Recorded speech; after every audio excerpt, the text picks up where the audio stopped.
The Book of the Damned, by Charles Hoyfort, Chapter 8b. Iron and stones that fall from the sky, and atmospheric disturbances. There is absolutely no connection between the two phenomena. Simmons. The orthodox belief is that objects moving at planetary velocity would, upon entering this Earth's atmosphere, be virtually unaffected by hurricanes. Might as well think of a bullet swerved by someone fanning himself.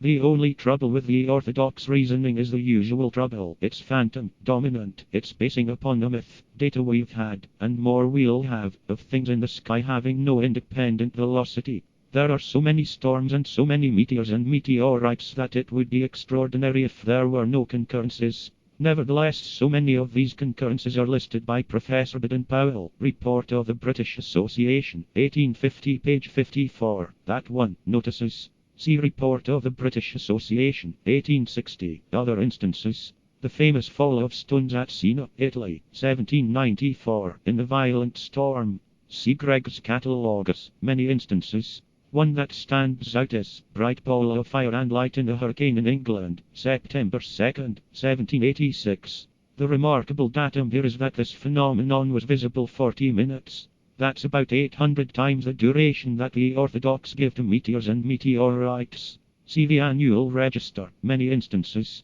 In Nature, October 25, 1877, and the London Times, October 15, 1877. Something that fell in a gale on October 14, 1877, is described as a huge ball of green fire.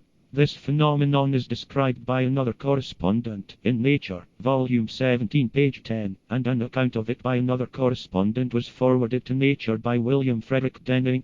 There are so many instances that some of us will revolt against the insistence of the faithful that it is only coincidence, and accept that there is connection of the kind called causal. If it is too difficult to think of stones and metallic masses swerved from their courses by storms, if they move at high velocity, we think of low velocity, or of things having no velocity at all, hovering a few miles above this Earth, dislodged by storms, and falling luminously. But the resistance is so great here, and coincidence so insisted upon that we'd better have some more instances.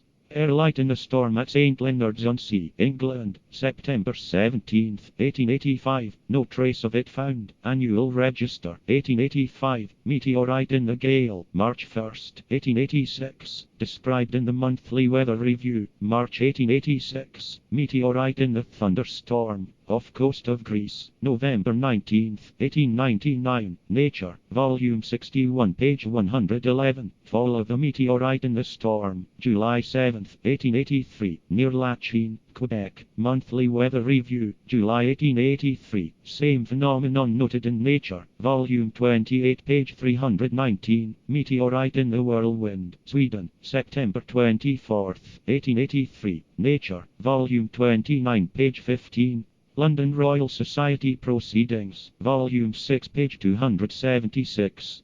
A triangular cloud that appeared in the storm, December 17, 1852. A red nucleus, about half the apparent diameter of the moon, and a long tail, visible 13 minutes. Explosion of the nucleus. Nevertheless, in Science Gossip, volume 6, page 65, it is said that, though meteorites have fallen in storms, no connection is supposed to exist between the two phenomena, except by the ignorant peasantry.